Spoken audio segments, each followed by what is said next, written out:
دوستو السلام علیکم، میں ممتاز عالم رضوی اور آج 2-3 ادبی لطیفے لے کر حاضر ہوا ہوں۔ لاک ڈاؤن جاری ہے اور یہ تیسرے دور کا لاک ڈاؤن ہے جو 17 مئی تک چلے گا، اور ڈراؤنی بات یہ ہے کہ مسلسل کرونا کے مریض بڑھ رہے ہیں۔ آج جب ہم بات کر رہے ہیں تو تقریباً 48,000 کرونا کے مریض ہو چکے ہیں اور 1500 سے زائد لوگ اب تک اس سے ہلاک ہو چکے ہیں۔ اگر خوشی کی بات کریں تو تقریباً 13,000 لوگ صحت مند بھی ہوئے ہیں۔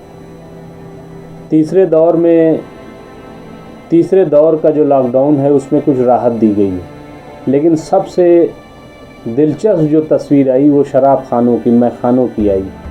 لمبی لمبی لائنیں لوگ لگائے ہوئے ہیں اور شراب کی طرف تیزی سے دوڑ رہے ہیں۔ اس پر طرح طرح کے کمنٹس آ رہے ہیں، خبریں آ رہی ہیں۔ حکومت نے ٹیکس بھی بڑھا دیا ہے، 70 سے 75% زیادہ ٹیکس کر دیا ہے۔ تو بہرحال یہ سب خبریں چل رہی ہیں لاک ڈاؤن کے دوران، اور جو صورتحال ہے اس میں نہیں لگتا ہے کہ فی الحال لاک ڈاؤن میں کہیں کوئی راحت ملنے والی ہے، کیونکہ کرونا کے مریض اب تیزی سے بڑھ رہے ہیں اور یہ خطرہ ظاہر کیا جا رہا ہے کہ کہیں یہ ٹرانسمیشن کا دور تو نہیں ہے۔ تو بہرحال جو بھی ہے، میں کچھ ادبی لطیفے آپ کی خدمت میں لے کر حاضر ہوا ہوں۔ اور اب جب کہ لاک ڈاؤن ہے تو کئی گھر ایسے بھی ہوں گے کہ جہاں پر مہمان آئے ہوں گے اور پھر وہ واپس نہ جا پائے ہوں گے، یعنی میزبان اور مہمان دونوں ایک ساتھ اور لاک ڈاؤن۔ تو ظاہر سی بات ہے کہ مہمان کو بھی پریشانی ہو رہی ہوگی اور میزبان کو بھی۔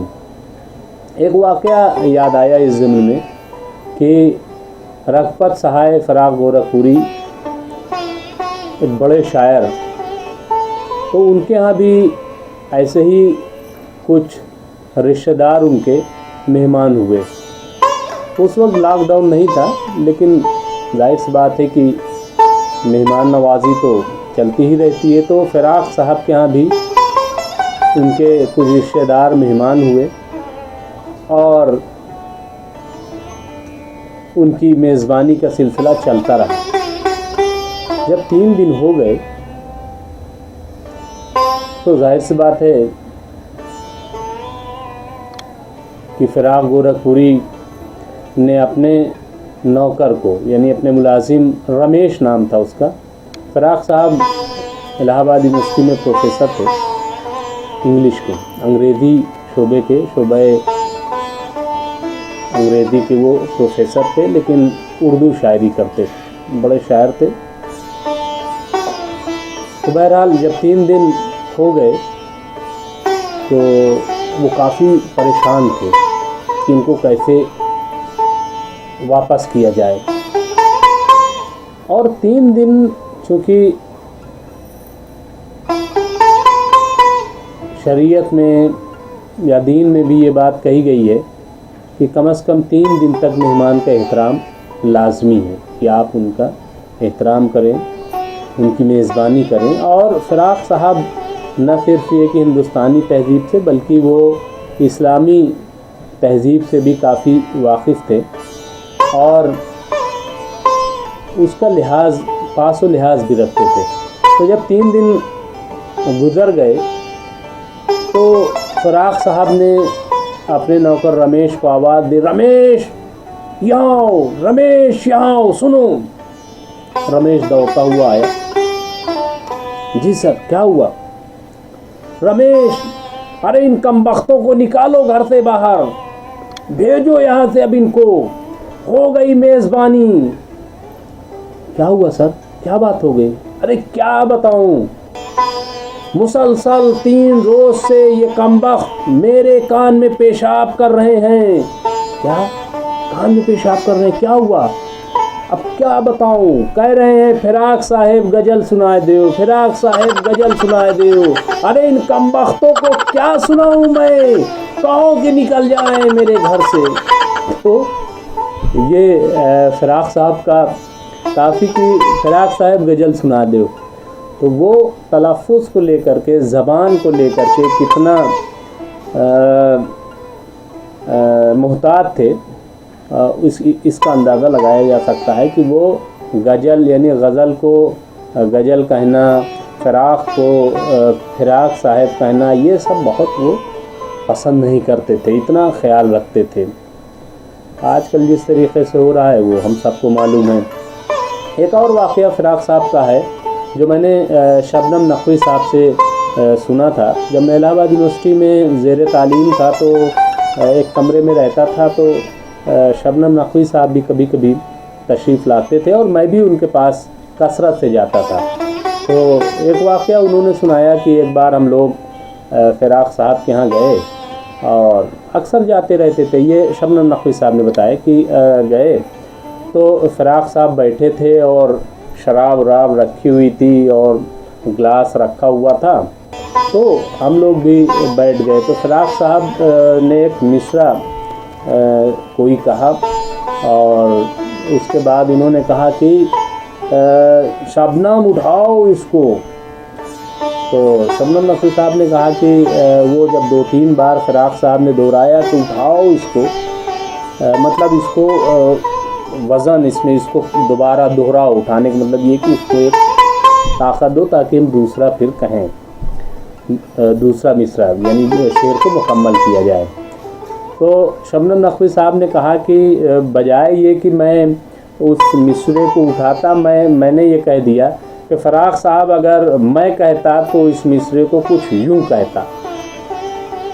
تو نقوی صاحب نے کہا کہ بس میرا یہ کہنا تھا کہ فراق صاحب کی آنکھیں چڑھ گئیں اور وہ بہت ناراض ہو کر کے بولے آسمان کی طرف دیکھتے ہوئے، کیا تم کہتے تو یوں کہتے، گھر میرا، شراب میری، شاعری میری، اور تم کہتے ہو کہ میں کہتا تو یوں کہتا، نکل جاؤ میرے گھر سے۔ تو شبنم نقوی صاحب نے کہا کہ جب یہ ناراض ہو گئے فراق صاحب تو ہم اٹھے اور اس کے بعد ہم نے کہا کہ ٹھیک ہے فراق صاحب، ٹھیک ہے، نکال دیجئے ہم کو، یہ کم شرف کی بات نہیں ہے، میں کہہ سکوں گا کہ ہم فراق کے دربار سے نکالے ہوئے لوگ ہیں۔ تو شبنم نقوی صاحب نے کہا کہ بس جب جیتے ہی میں نے یہ کہا تو کہا اچھا بھائی اگر یہ بات ہے تو پھر بیٹھو، آؤ، جو دل چاہے کہو۔ تو ایک واقعہ یہ ہے۔